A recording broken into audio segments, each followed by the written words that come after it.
The days in the meadow became brighter and more cheerful after Gus changed his ways. Animals who never used to speak to Gus now greeted him with smiles and friendly calls.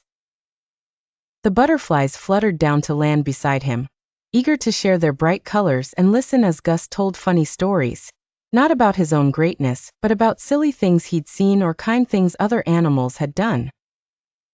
Gus found that making others laugh and feel good brought him even more happiness than bragging ever had. Sometimes, Gus missed the feeling of being the center of attention, but whenever he felt the urge to boast, he remembered the day he landed in the pond. That little tumble had taught him more than any of his jumps ever could.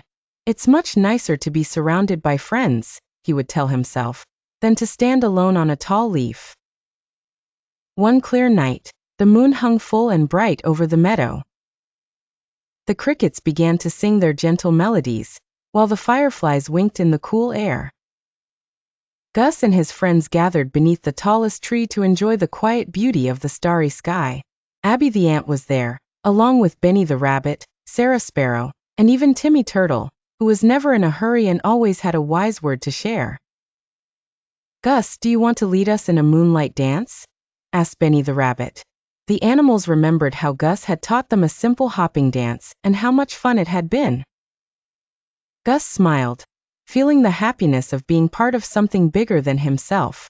"Let's all dance together," he suggested, "and everyone can show off their own special talent." So Gus hopped, Benny twitched his nose in time to the music, Sarah chirped sweet harmonies, Abby led a tiny ant parade, and Timmy Turtle spun slowly on his shell, making everyone giggle. As the animals laughed and danced, Gus noticed something magical. The more he encouraged his friends and cheered for their talents, the brighter the fireflies shone, as if the night itself was smiling at their joy. After the dancing and singing, Gus settled down under a wide leaf, closing his eyes while listening to the gentle breeze and the chorus of happy animals around him. The meadow, he realized, was full of little wonders, quiet friendships, shared laughter, and the happiness that comes from kindness.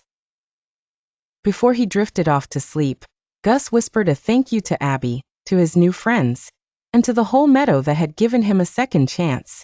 He promised himself that every day, he'd do his best to listen, to help, and to care for those around him.